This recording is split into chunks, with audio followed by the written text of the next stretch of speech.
All right, Bob. Let's say you were a YouTube content creator and somebody came to you and said, "Hey, Bob, I think we're getting oppressed here. The man, or YouTube in this case, the woman CEO, they are repressing us. They are changing the rules, moving the cheese. We are what makes YouTube run, the creators. Would you like to join our union?" What do you say? Wait, who's starting the union? Apparently, this is an old new concept. So, YouTube, though, recently met with people who are trying to organize a union for creators. But the interesting thing is to be a union, you kind of need to work for a company. And technically, the creators don't work directly for YouTube. Well, I think historically unions are not supported by the organizations that they work for. I mean, without work, a union's kind of pointless. But if you're like, let's say for instance, if you're a carpenter, you can work on any job site. You don't have to work for a specific provider. You're the one that pays your union dues individually. So I guess there could be a creators union, and that union could actually not only be useful for YouTube content providers, but let's say Twitch, Facebook, anybody platform where you could provide content. The union could try to, institute benefits, quality of work conditions, pay standards, et cetera, et cetera. But as has been true with our history, every time there's a union, there's people that are willing to work outside the union and play by the rules. And there's the problem, because what you'll really need is the big boys and girls to be able to say, you know what, YouTube, we're going to strike. We're not going to upload more videos. But when you're making six figures a year, Bob, you gonna jump on that bandwagon? Yeah, I don't think your killer content providers, the ones that are actually raking it in, they're probably not going to jump on board. They're going to keep getting their sweet ass paychecks. That's what I was thinking too. Interesting concept, but I just don't think it's going to go anywhere. But speaking of YouTube, you dropped a Vox article in my Slack box. Can you explain it? Let's not call it Vox. Let's call it Recode. I feel bad that Recode got bought by Vox, but we'll just let that happen. Yeah, it was just a Recode article. I mean, we've talked about, and actually funny that you brought up YouTube in the first place and the unionization, but we have had our trials and tribulations with the YouTube platform and things we can and cannot do, and censorship because of using copyrighted materials, even though we were using it as derivative works or reference work. But the headline of this article is what caught my eye, and basically YouTube's CEO saying it's more important than ever to let people upload anything they want. And I think that I know that this is in direct response to people talking about censorship on the platform as it relates to free speech or hate speech even, or misinformation a la flat earthers and anti-vaxxers and whatnot. So the article caught my eye. Really nothing in here was shocking to me, except for it felt like YouTube using the upload anything you want as a cop-out to not having to moderate their own platform. I kind of feel like they're talking out. I think they're talking out both sides of their mouth, because remind me again what happened to international space dimensional, whatever you call it, Alex Jones. Alex Jones, interdimensional space child molesters. Yeah, he got deplatformed by them pretty much completely, and that was one of the linchpins that pretty much got him deplatformed from everything. Well, and it's also pretty interesting that less than 6 months ago, I believe, they were attempting, because they've backpedaled from this now, but attempting to make content providers responsible for the content of the comments on their video. So if someone left a comment that was against community guidelines, hate speech, whatever the case may be, the content provider was then going to be held responsible for that and could have penalties levied upon them based on the code of conduct. So They're all over the place, man. Yeah, They're incredibly all over the place. I'm having trouble trying to reconcile the Alex Jones thing with this new statement because they don't seem to reconcile very well. So, yeah. Well, and I think that's a problem with a lot of stuff that people are saying today, like as a reaction to the appearance of censored speech, or, in the case of student loans or whatever, fill in the blank reparation. They're not talking about going back in time.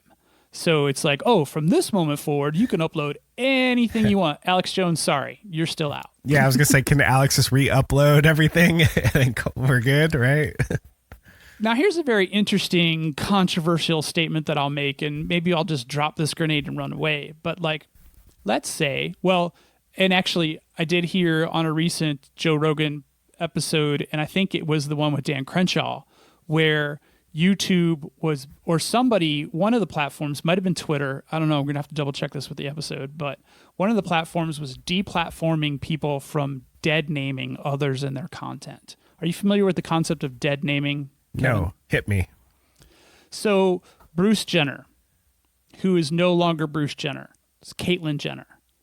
If you refer to Caitlyn as Bruce, that is dead naming her. And that is like a huge no-no in the, where you're redefining yourself or identity politics, right? Yes, if you're identifying as a different gender, if you adopt a new name, then your dead name is basically taboo.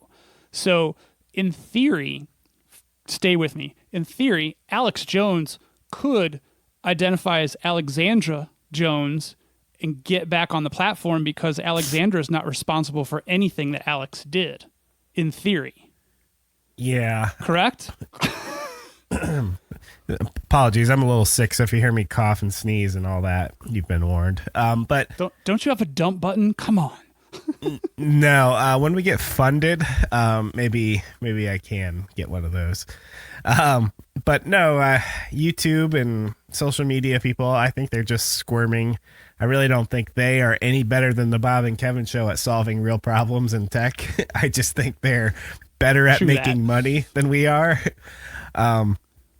So in completely different news or topics, Bob, you're settled in Boulder. How is it? Funny you should ask. We are trying to learn/discover. Boulder's not cheap for those of you out there listening. Boulder is, it's an interesting, demographic, I guess is the way to describe it. I've never seen as many Teslas as I've seen in the couple months that we've been out here.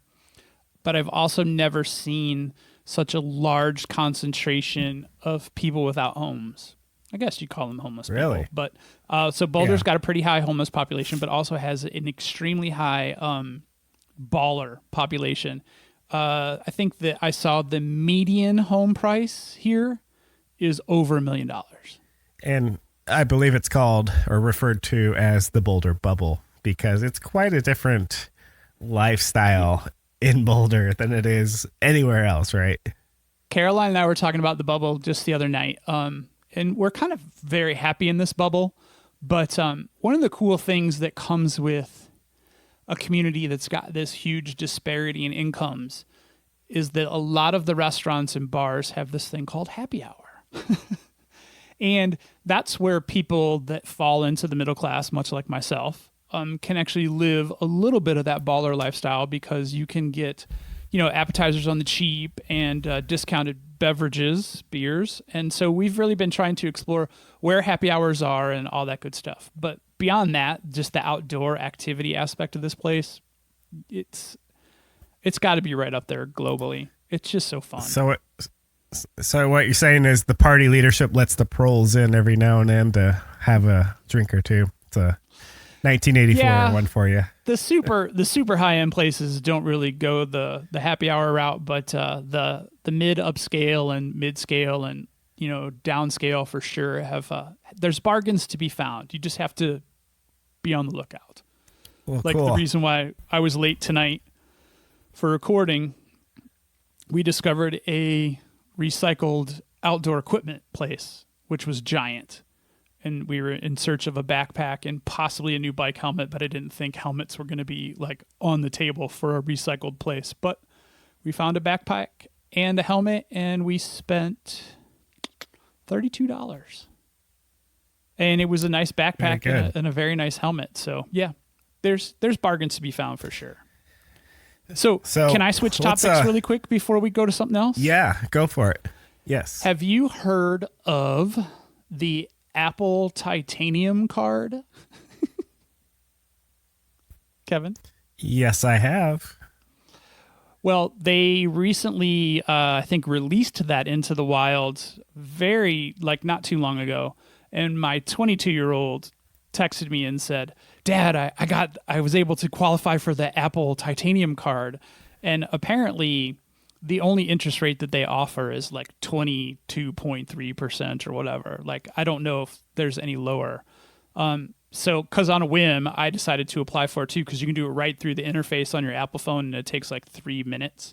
And I got the same rate that he did. I got a much higher limit than he got, but my rate was exactly the same, so that was pretty weird. But it is a badass card. You can't clean it or anything, right? Titanium. It is. It's actually, look how clean it is on the front. It's just your name. There's no number. There's no real strip on the back. And it is, I don't know if you can hear that, but it is metal titanium. So I thought that was just kind of fun. I'll probably never use the damn thing, or maybe like buy a hamburger and pay it off just to keep it in the credit history. But it was just kind of a fun little whimsical. Yeah, I read something about how you're not supposed to use cleaners on it. There's like this very strict protocol of what you're supposed to do and not do to keep it in good shape. Oh, yeah, it's worth a Google for sure. Oh, I should probably look that up because I'm not the best at maintaining things. The really cool thing is that when you get it in the mail, it knows when it's arriving. So like, when you applied for it, it automatically puts a placeholder in your Apple Wallet. And then I got a text this morning from the carrier saying, your Apple Card is about to arrive.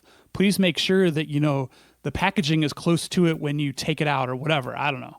So I get it. I open it up and you are listening to the Bob and Kevin Show with Bob Beattybar and Kevin Gishesky.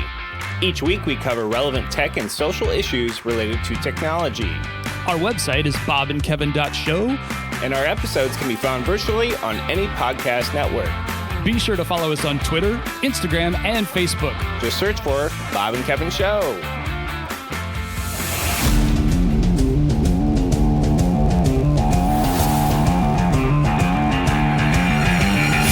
Hey, Bob, what are we doing today?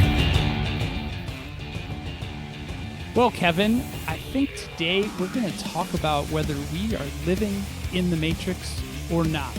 And this is kind of in celebration of the forthcoming Matrix 4, I believe it is. And so we're going to talk about theories, probably just make some shit up along the way and reference some articles. But we're talking about, are we living in a simulation or not? I'm Bob from the Bob and Kevin Show, and that other guy is? I'm Kevin from the Bob and Kevin Show. Nice pause. Get us started here, man, because I was watching some of the videos you were sharing today, and I was kind of tripping out a little bit. I thought maybe we should wait to do this until we come out to Colorado, but here we are. We can do possibly a follow-up one. Do you know who a person named Nick Bostrom is? That name is not ringing a bell, but I'm sure it was referenced in some of the material I looked at today. Well, let's see what Showbot can find out for us. Nick Bostrom is a Swedish philosopher at the University of Oxford known for his work on existential risk, the anthropic principle, human enhancement ethics, superintelligence risks, and the reversal test. In 2011, he founded the Oxford Martin Program on the Impacts of Future Technology, and is the founding director of the Future of Humanity Institute at Oxford University. All right, so Nick's a smart guy. That's all pretty trippy shit right there. And if you were to visit simulation-argument.com, it's essentially a website dedicated to one of his papers. And in believe it's 2003, he wrote a something for the Philosophical Quarterly, and it has to do with basically, are we living in a simulation? And so, Bob, I'm not going to ask you yet whether or not you believe we're in a simulation. I'm going to wait a little longer because I want to talk through some things here. And I did send you some things, and I started with some websites, and basically one of them was like 15 things that irrefutably prove we are in the Matrix. And then I sent you some videos and stuff like that. So you did get a chance to watch some of the videos? Oh, yeah, I watched them today. That's when I said maybe we should wait to do this until we're both in Colorado. So breaking... Edibles would make this so much better. A little bit of a spoiler alert. I'm coming out to Colorado in a couple months, or month and a half-ish. And we're going to do our first ever Bob and Kevin show when we're co-located in the same freaking room. It's going to be awesome. And I hope to God you brought the stickers with you, because I still don't have a Bob and Kevin show sticker. Yes, you will be leaving with stickers in your hand, in your bag. I was talking to Jackson, my 10-year-old. He said, "Hey, Dad, what are you guys talking about tonight in the podcast?" I said, "Well, oh, God love that kid." I said, well, believe it or not, we're talking about whether or not we are living in a simulation right now. And since he plays Fortnite all the time, I said, let's take the video game example. And programmers, the creators, created that game, and there's characters. And over time, that game's gotten better and better and better. They've evolved, if you will. There's rules of the game. They can't walk through walls. They can shoot. They can do all kinds of things. They don't need to eat in their universe. So the idea is what if, Bob, you and I are in a simulation with possibly no one else or possibly everyone else, and we just don't know the difference, because the reason I can't put my hand through the desk or the wall is because the simulation's been programmed to disallow that. So let's start there. Are you tracking with me so far on like? Oh yeah, I've contemplated this my entire life. Oh wow. Okay. So this gives rise to a lot of things, and a lot of things kind of neatly tie themselves up that are otherwise kind of like, I don't know. Like, so number one in the very juicy subject is religion, right? So religion has a creator, and in the simulation model, the creator would also exist, right? They or it, whatever, has possibly created the simulation, and we're all just players on the stage. Does that track well with you? That seems to be what the definition of a simulation is. Sure. All right. So imagine death. So religion deals with death and birth. So birth, it seems like in simulation video games, we can spawn a new character just as easy as a few mouse clicks. And dying, you just cease to be part of that simulation. But that kind of brings me back to, what is a soul, Bob? Can you explain? Wow, we're going like way into, we're skipping like the aspects of simulation and going right to soul.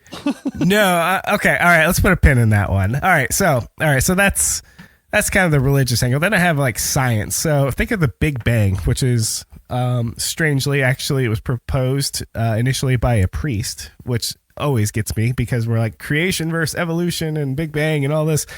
Actually, the Big Bang Theory was first proposed by a priest, George Lemaitre, from France. So anyway, we got the Big Bang for this episode. Oh, I'm just a super nerd. Actually, that's just like stuff I just know. So the Big Bang, think of that as well, he turned on the simulation for the first time. That could have been the Big Bang. The laws of physics, well, that's just rules that we can't not abide by because the universe, the simulation, if you will, we're in, requires it. Gravity. We still don't understand gravity as human beings, but in the simulation, it could just simply be a list of variables and yet another rule that we all have to live by. We've got aliens, extra dimensions. We've got the macro, how big the universe is. The micro, how small the universe can be. Evolution. Think about evolution for a second. If we were in a simulation, yeah, we kind of look like, primates, right? Some certain monkeys, humans, clearly there's a thing there. But what if we're like just different? Like somebody went in and like changed the slider on the monkey and like, oh, let's take away the hair, slide that to the left. Let's make him more intelligent, slide it to the right. Even if, like, let's say that the simulation probably isn't managed and maintained by one entity, like it's a group. Like think about The Sims, or think about Second Life, or any of the massive online multiplayer universes. You can, as an individual player, and this kind of gets more into the Matrix aspect of it too. As an individual player, you could level up and you could decrease your hair or increase your hair or change your, sliders for intelligence or strength or, any of those attributes that are into the simulation. So maybe there's other players that's how evolution is kind of like explainable away, that they've just leveled up. They've earned enough coin to walk upright or, to change their character. Or we have a random creature generator script that just said, populate with random attributes. Yeah. Earth, go. What's that? It's not Skyrim. There was another like almost an infinite universe simulation where you could fly around and go to planets and land on the planets. That one's not that old. What game was that? There's a lot of games like World of Warcraft. It's basically dungeon generators and whatnot. We're gonna cover video games a bit more here. Oh, sorry, didn't mean to jump ahead in the script. Nope. That's fine. So I'm gonna go through some of these things in the list here, because what's really strange about are we in a simulation argument is it's really hard to disprove it. It's also very hard to prove that the opposite of that. So are you looking at the Vulture article right now? Because I can do that one. Yeah. Which one were you starting with? Well, are you familiar with the Mandela effect? Well, right. Okay, so you are looking at the Vulture one. So yeah, that's the funny thing, because one of the concepts about the simulation is the simulation isn't the same for every individual, because all things aren't rendered at all the same time. So exactly. I've never heard of the Mandela effect, and I didn't know that Mandela's death was televised in the 1980s. Well, I didn't or see was that it? I didn't see that part of the Matrix, apparently. So that's interesting, the video game thing. And it was part of the videos I sent you today, right? That, I've made a video game engine, and you only render what you need to render. You don't render the entire universe all at once. You only render what you need to observe. Right. And that's very interesting, because that's kind of how quantum measurement works, that you don't know the position or velocity of an electron until you measure it. And then even so, you can only know one or the other. You can't know both at the same time. So, yeah, same with atoms and whatnot. There's no reason to render every atom and everything we touch unless you are zoomed into it. So the video was really mind-blowing. I hope we have a link to some of these things here. Yeah, I'll do better and put them in the show notes this time, because they are very mind-blowing. So the one that kind of made me go, oh my God, was the Shazam by Sinbad. Yeah, I'm reading this and I'm like, wait, what the fuck? So you got the Mandela effect that you mentioned. And basically it says some people claim to remember TV coverage of Nelson Mandela's death in the 1980s, even though he actually died in 2013. That one is blowing my mind a little bit too. But additional examples of the phenomenon include remembering the name of the Berenstein. Is it Berenstein or Bernstein? I've always pronounced it Berenstein. Yeah, and I think at our house we have two. And others recalling a non-existent movie from the 1990s called Shazam, starring comedian Sinbad. Is this a joke? Because that movie does exist, does it not? Okay, thank you, Bob Beatty Bar, because I was reading this going, you people are crazy. I'm like, oh my God, that was a movie. So now I'm crazy, because I swear to God that was a movie. 2019. Really? 2019? Well, there's a whole Reddit post on this. Was there a movie? And people were like, yes, there were. And so... But I remember a movie where Sinbad played a genie. Right. And people were saying, oh, you mean Shaq Fu or, all these different things. And I'm like, no. And then somebody produced a VHS, image, but, we're in the era of Photoshop, so who knows. But now I'm like starting to wonder, and think about this. If our creator, if we're in a simulation, changed history, would we even know? Right? I mean, we would just everybody's memory would just be like, oh yeah, now so and so is president. Not Hillary Clinton got elected. What are you talking about? Donald Trump lost. Snopes says it's false. The 1990s movie Shazam starred comedian Sinbad as a genie. False. In your universe. I swear to God. Wait, what? Yeah, I know, right? So one interesting thing also, I'm going to the next one here. Why is our universe so expanding? There's maybe they've only got so many resources. So the reason there's no aliens, I guess, is the argument, is because, well, whatever simulation we're in has limited resources in terms of computing power, and they can't render everything all at once. What do you think? Or the simulation has a rule that there's no aliens. That too. Absolutely. And if there were aliens, maybe they just can come in and out of our simulation as needed as an observer. If you read some of these UFO stories, they pop in and out of existence. Right. And that's how, I've always referenced Glitch in the Matrix. I mean, obviously Matrix came out, but as even a small kid, I remember noticing things that just didn't fit. Seeing two of the same exact car on the street, one behind each other. Of course, not being able to check the license plate or anything like that, but thinking that looked odd. Or I've always thought, since I was a very small child, that there was a very limited number of physical appearances of people on our planet. Have you ever noticed that there are so many people that you'll see somebody and then it's not the same person because it's halfway across the world or in another state. There's no context to tie them together, but they look eerily similar.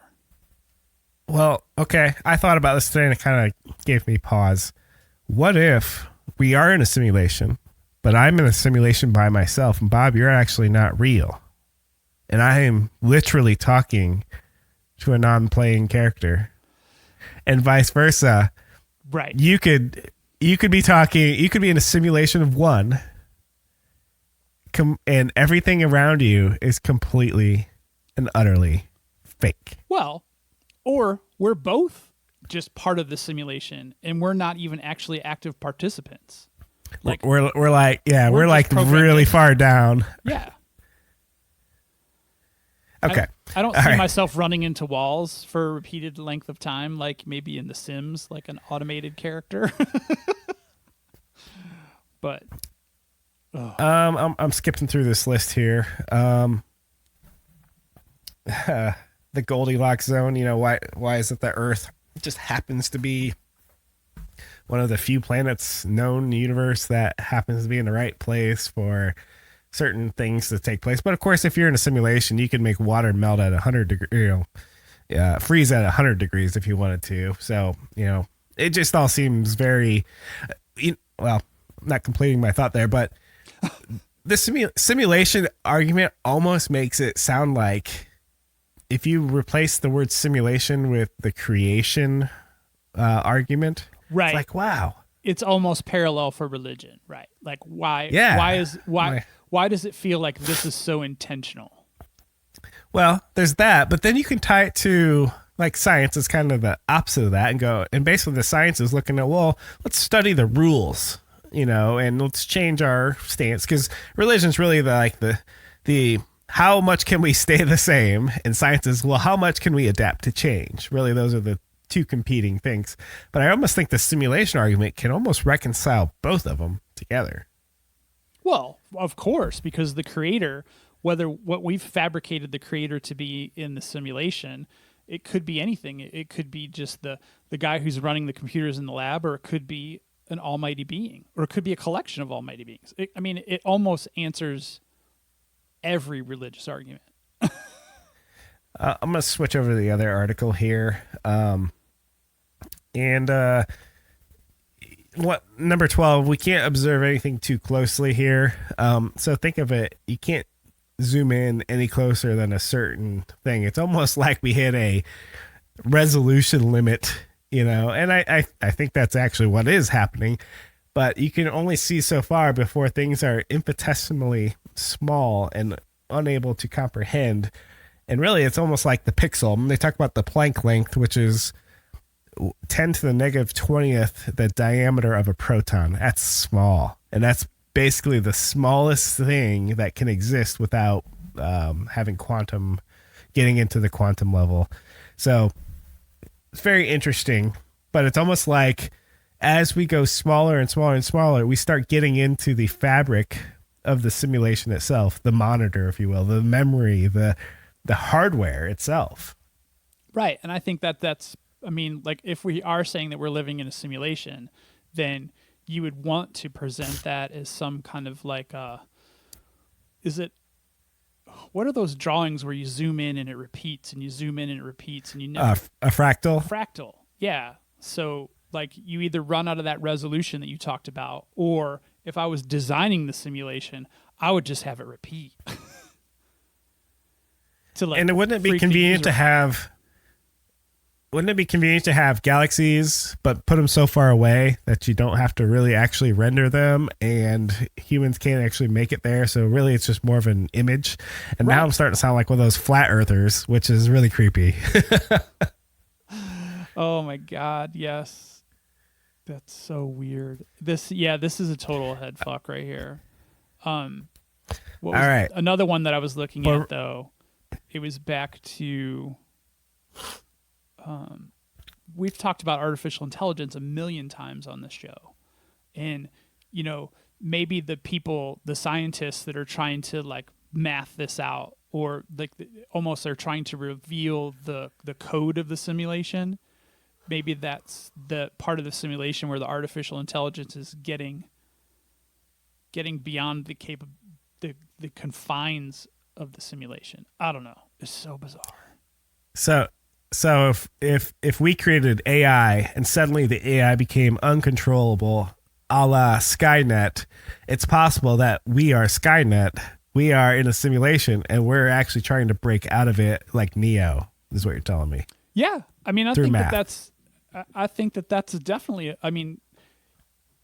the beings that are in the simulation, if that's what we're in, we're going to become self-aware and we're going to try to figure out what's really there. And of course that goes back to religion too. It's like, got to explain who's running the simulation somehow. So I watch Doctor Who, or used to, a lot. And one thing they have like these aliens, and then I think it's these aliens where they can make you forget something happened. So imagine you and I have had this conversation before, and we keep coming back to the same conclusion, but for the first time each time in our minds. But maybe this is the 100th time that we've had this idea to have this podcast. What do you think? Right. Oh, and I think, whoever's controlling the simulation could rewind it and see if it goes the same way the next time. I think movie writers and authors have been doing this for centuries, telling this story. So think of the Bermuda Triangle next, and all these kind of unsolved mysteries and whatnot. It's very possible, like Amelia Earhart or the Malaysian Air MH370 or whatever, got plucked out of the air, out of the simulation, just got deleted. Oop, yep. Oh, sorry. Yep, undone. Yeah, it was bad code. Bad code. There's a glitch. You play video games a lot. Sometimes you fall through a wall that you weren't supposed to because the wall was coded incorrectly, and then you can find yourself outside the level. It happens in Fortnite. It happens a lot in first-person shooters, and they patch it. But what they would have to do is they'd have to patch it and then kind of like clean up. And if you've ever fucked up a database bad enough with a amount of rows, it's hard to clean up the database if you've got a glitch for a very long time, right? Sometimes you're just like, it ain't worth it. What if 20 years from now, and I'm doing air quotes because who knows what time is at this point, but what if 20 years from now that we stop talking about Amelia Earhart because like most people don't remember that part of that simulation? Yep. That's just so And weird. if we go back to the movie Avatar, maybe, and I'm going to tie this back to the soul, maybe our soul is the actual beings outside of the simulation that are plugged in, and we're the avatars. Very much like The the Matrix, where exactly. And that could be what our soul is. And then when we die, it might get recycled. You know, basically, hey, I need you to reset so-and-so's soul and get them back out there into the Matrix for whatever reason. Right. And then what if there's residual memories from that avatar because they're so deeply connected to the control source, the soul, if that's so weird. I got a good one for you. Deja vu. Yeah. Have you experienced deja vu? I have. Do you ever get that feeling like you know what's going to come next, but you can't articulate it, but you just know you've been in that situation before? I have. How is that explained? Glitch in the Matrix, clearly. So, there's a couple big names that kind of buy into this. And one of the biggest ones is Elon Musk, and the next one is Neil deGrasse Tyson. Now, I'm not saying they're full in, we're definitely in a simulation, but they're definitely, oh yeah, it's very possible. There's a good chance that we're in a simulation. So now that we've kind of laid the groundwork of some of this, on a scale of 0 to 100, I'm actually going to give you what Nick Bostrom's percent was, because he's got an FAQ on his page. He's only at about a 20% that we're in a simulation. And I can tell you for sure that I am not at a 0% that we're in a simulation. I am greater than I'm 0. nowhere near 0 for sure.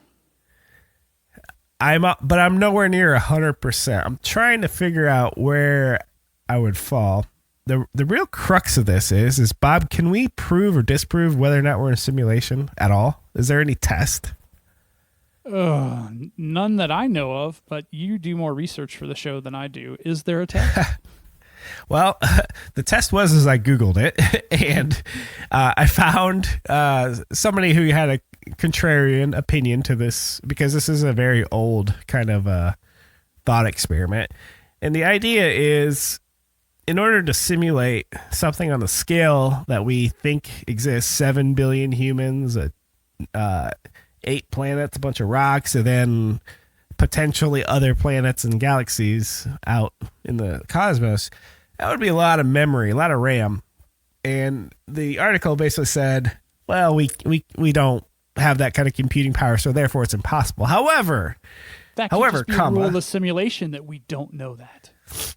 Well, I think there's a failed assumption in that. The assumption is you're using 2019 technology as your basis of argument. And we've talked about this with the aliens episode as well.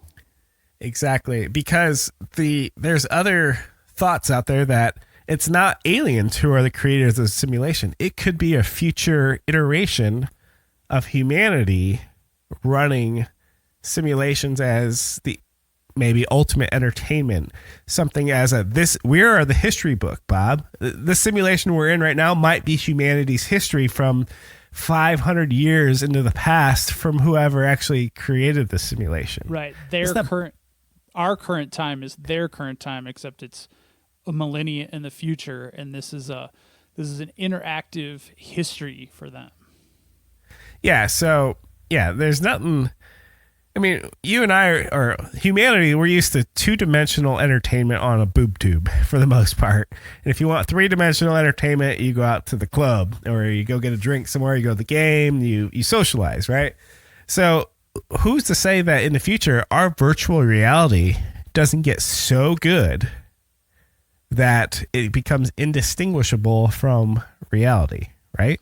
Well, and that's one of the arguments that we could be in a simulation, because our simulations in the past 20 years have gotten so much more advanced. So what's to say that it's not possible 100 years from now, or 100 years into our future, but might be current time for the people running this one? A common philosophical philosophical. I can't talk. Yeah, I got a runny nose. Sorry. A philosophical debate is usually: is there free will, or is everything predetermined as fate? What, Bob? Do you have an opinion first off on that debate? Well, no. I mean, I'm sure at different times in my life I had different opinions on it, but as of right this second, completely up in the air. I mean, I'd like to think that I have free will, but there's a big part of me that knows that that's probably a mirage. Yeah, I'm more of I believe in chaos theory and butterfly effect, where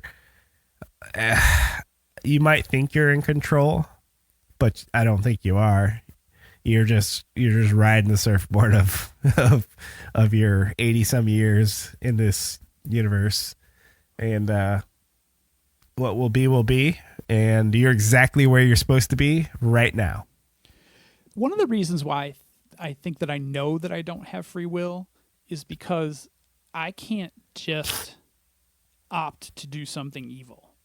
Like, it's almost not in my programming. Like, I could say that I could opt to do it, but I couldn't pull the trigger. Yeah, I see that. So, I mean, is that an example of not having free will, or is that more an example that we live by the rule set that somehow was built into our programming? Well, I think if you look at it from a human perspective, you're weighing your consequences against your rewards, and so it could also, a simulation argument could also be, well, Bob, you're coded to do exactly all the flaws you have, Bob. We've given them to you. All the talents you have, we've given them to you. That's just the way it is. Right. And I saw in one of these articles that multiple personality disorder was also one of those signs that it could be a simulation, which I thought was interesting. Glitchy code or something. Yeah, I'm trying to, of course, I'm looking through all these different articles, and I got to find the phenomenon of multiple personalities. Psychological condition we call multiple personalities, officially named dissociative identity order. Psychologists don't know for sure what causes this condition. Some think it's a side effect of traumatic experience, but one possible explanation for DID comes from the Matrix. Remember how Agent Smith can take over other people's bodies? It's possible that people who suffer from DID are having their bodies kidnapped by other game operators. So interesting. The admin takes control of your avatar. Got the God login, the admin override. So Elon Musk, I think he said something to the effect of, if we assume any sort of advancement in technology, it is a near certainty that we are probably going to be in a simulation one day. But can you guess what other entity, big corporate brand name, released a paper saying that we have a 50% chance of being in a simulation? A large corporate entity? A large American corporation released the paper saying we think we have a 50% chance that we're in a simulation. 2016. I usually have a guess on these things. I'm going to go Microsoft.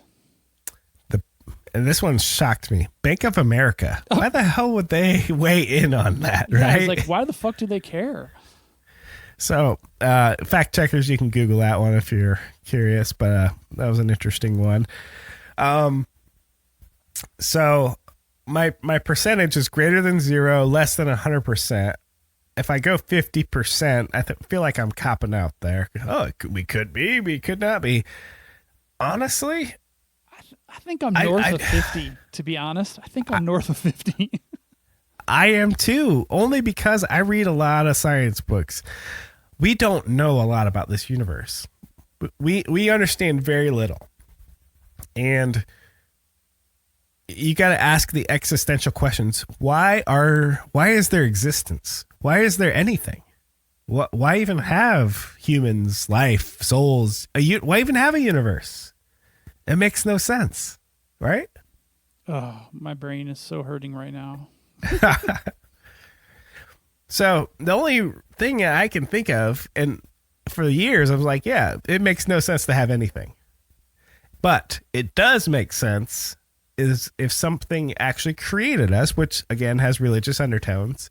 However, it could be for non-religious reasons, such as a simulation, and we Right, could be religion one just of could be our explanation for what we think has happened. Yeah, so there's something called Plato's Allegory of the Caves or something like that. Have you ever heard of that? I have not.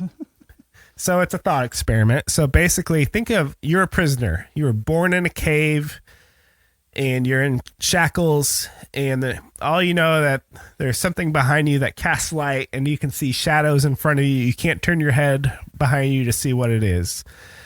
And through your eyes, all you can see is shadows. So the creators of the fire or the area, the actors, if you will, behind you are holding up a book, and it casts a shadow on the wall, and then you can see it. However, you have no concept of what a book is. And then your reality is everything happens in shadows. And if somebody were to show you a book, you would have no concept of what a book was, because everything you relate to is a shadow. So coming back to your point about religion, is maybe religion is just our way of interpreting the shadows, because we have no other fucking explanation for why some of these things occur, right? Oh, 110%. So I'm definitely north of 50%, and I sound crazy. I feel like, man, people are going to think I'm crazy. They're going to be like, he's one of those flat earther loons. But I really think this makes a lot of sense, and I haven't seen any science arguments against it. And I've seen a lot of science people who said, yeah, that's very possible. That could work. Yeah, that could be possible. Yeah. Which is shocking, because most time people are like, no, and here's why, and that's ridiculous. But no, that's pretty much not happening, and that's kind of scary. Let me hurl this one out there and see what your thoughts are on this. Amazon rainforest is currently burning at an obscene rate. It is common belief through science that the Amazon rainforest is responsible for, I think I read, 20% of our planet's oxygen. Not to mention, I must have read the same article. not to mention like a myriad of organisms, animal life, plant life, bacteria, fill in the blank. Is it possible? Well, of course, it's probably possible, but what are your thoughts on that, like a catastrophic event in general, but this one in particular that I'm referencing, also being part of the simulation to see how we adapt? Like, did you ever play that, the nuclear power plant simulation when you were in like probably junior high or elementary school? Nope. Can't say I have. So there's there's all kinds of simulations out there like that. But what they used this nuclear power plant simulation, they collected the data from all the different students that were utilizing it, and they were using that data to learn about how our generation was reacting to nuclear power maintenance, creative solutions for problems. What if, like, the Amazon rainforest burning down, or hurricanes battering the East Coast or everywhere really, and the massive ice melt off? What if this is all a test to see how we fix it? What if the people running the simulation are facing problems like this and they want to know creative solutions? Yeah, I think that's not crazy. In fact, humans in general, they like to run experiments. Given X, what's the reaction? Given, and so climate change was on one of those articles. I think similar thing.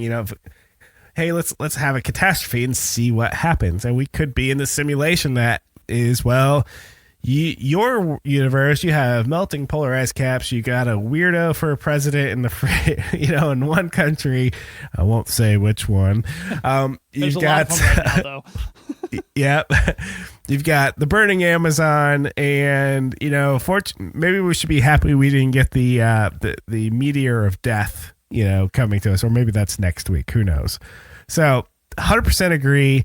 Let's see how humanity, because we run these hurricane simulations. We got one coming up to Florida, and we have the spaghetti models. Well, it could go here. Well, it could go there. Well, it could go there.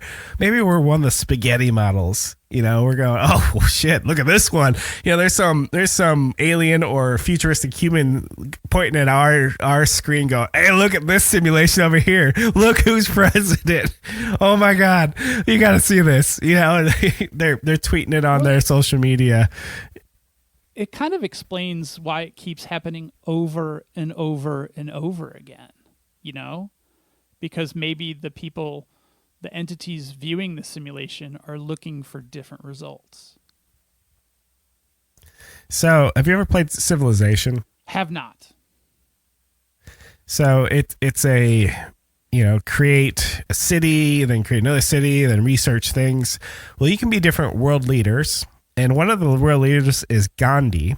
In real life, he was a very peaceful person. But in the video game, he can be one of the most ruthless people ever. And the reason is as he got nicer and nicer, they had an overflow problem where it went from, oh, your aggressiveness is 2, now it's 1, now it's 0, now it's negative, now it's 255 because it looped back around on the bite, Now he's the most aggressive. So there's a bug in the game, and it's been tongue in cheek. They've kept the bug in the game, like over and over and over.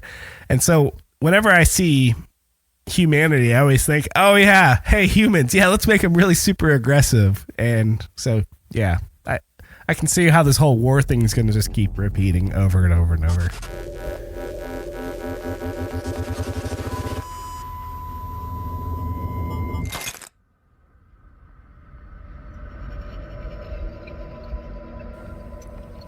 Have you ever heard of Occam's razor? I have, but I can't tell you what it is. Occam's razor is a principle from philosophy. Suppose there exist 2 explanations for an occurrence. In this case, the one that requires the least speculation is usually correct. Another way of saying it is that the more assumptions you have to make, the more unlikely an explanation. Occam's razor applies especially in the philosophy of science, but also more generally. So, Bob, can we apply Occam's razor to see whether or not it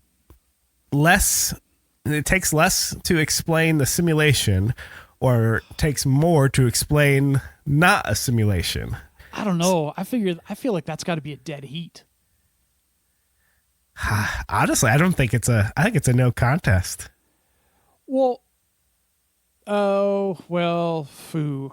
All right. So drop on me a list of things that say, no, here's why we're not in a simulation. Right. I guess I was thinking the opposite. So like you could say, all right, so here's an excuse. What did they say? What the Occam's razor was? Excuses or no? So suppose there exists 2 explanations for an occurrence. The one that requires the least speculation is usually correct. The least speculation. The ones that requires less explanation. So basically, it's the KISS principle. I think if I could distill it down, okay. The more simpler the explanation. I don't know. You could just say, not living in a simulation is an awfully hard thing to explain too. Like, how do we have night and day? Okay, the Earth spins. Why does it spin? I think if we apply Occam's razor, the outcome is it's easier to explain that we are in a simulation than it is to explain that we're not in a simulation. I think you have to invent more things that don't exist and be more speculative. Like, step number 1. Okay, what is existence? Why do we have existence? Well, if you go to the simulation argument, well, we're in a simulation. Somebody created us. All right. What's the non-simulation argument? I don't know why we exist. Right? There was a giant bang and mass exploded out and primordial. Yeah, I guess you're right. There's a lot of explaining, because if you just go the God route, that's the same explanation as the simulation route. Right? Yes. Yeah. And so I don't want to go that far either. I don't want to just, because Neil deGrasse Tyson usually says, if you can't explain it, people a lot of times say, well, it's God. So they call it the God of the gaps. So if we can't explain it, just say it was God. Right. Right. So but you could also just say it's the simulation at the same time. That's true. So it's just as easy, I guess, to cop out.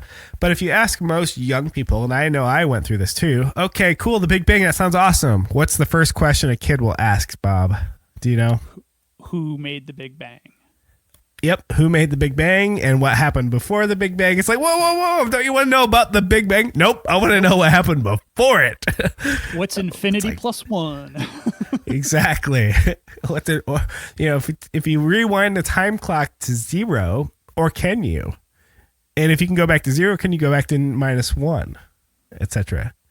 Side note, did you know that you can basically get infinitely hot stuff, as far as I know? So like a star can be infinitely hot, but you cannot be infinitely cold. You can only be 0. And that has a special name. It's called absolute 0. Right. It's about -400 degrees Celsius, and it's basically the temperature of space away from a star. So anyway, fun fact. Right, but if it could be infinitely up, it can be infinitely down. I don't believe so, because the definition of absolute 0 is, I believe, atomic activity stops. Like the electrons no longer orbit. Right, so They based on just our freeze. understanding, that's 0.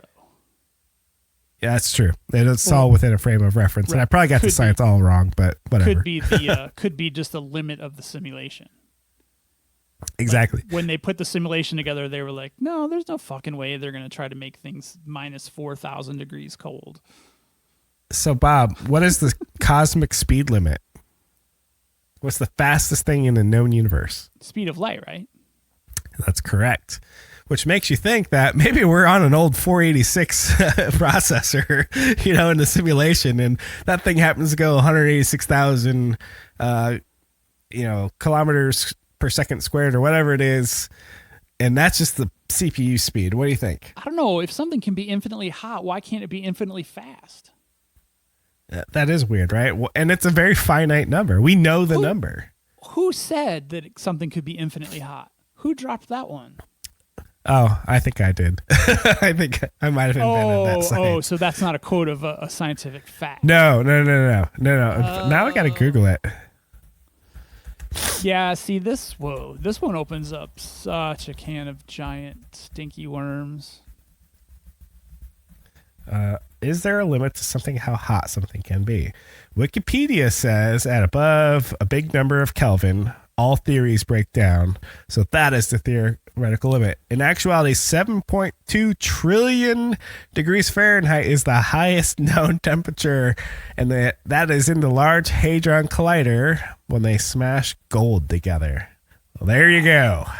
Yeah, I'm seeing a term identified as absolute hot, which goes with absolute cold. So why are there limits? I don't know.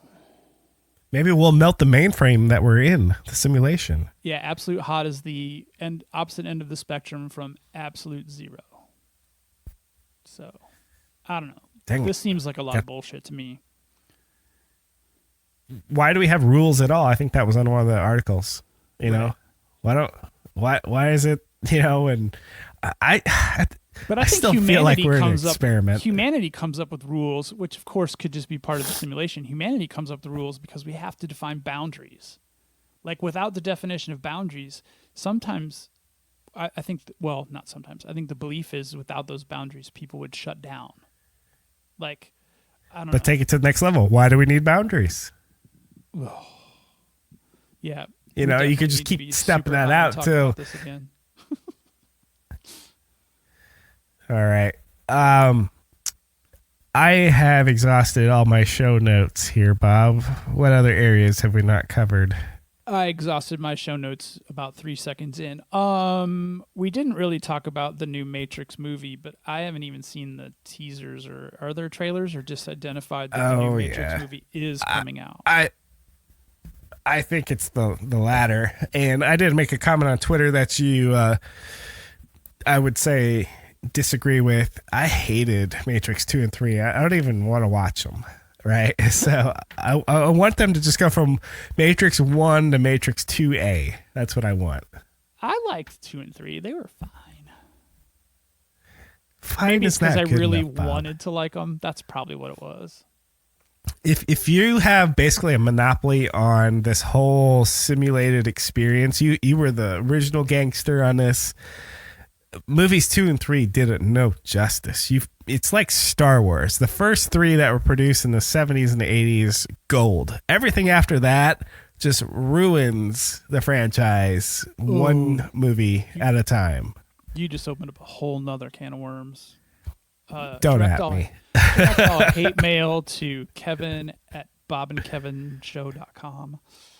You know, I used to be a big Star Wars fan, but the pendulum has swung. Show me some Star Trek, some Captain Picard.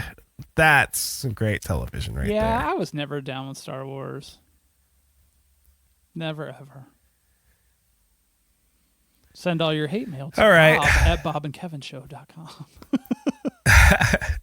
All right, we better get out of here. I think we just got one last piece of business, Bob, and that's... We're going to bring the simulated lightning.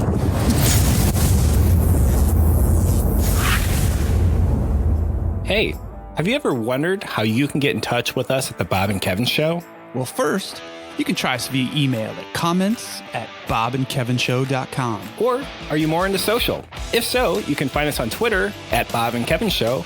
Or on Instagram as Bob Kevin Show. That's Bob, the letter N, Kevin Show. And if you're still on Facebook, you can even find us at facebook.com/Bob and Kevin Show. And for the serious business fans, you can even find us on LinkedIn at linkedin.com/company/the-Bob-Kevin-Show. How's that for a handle? Let's connect.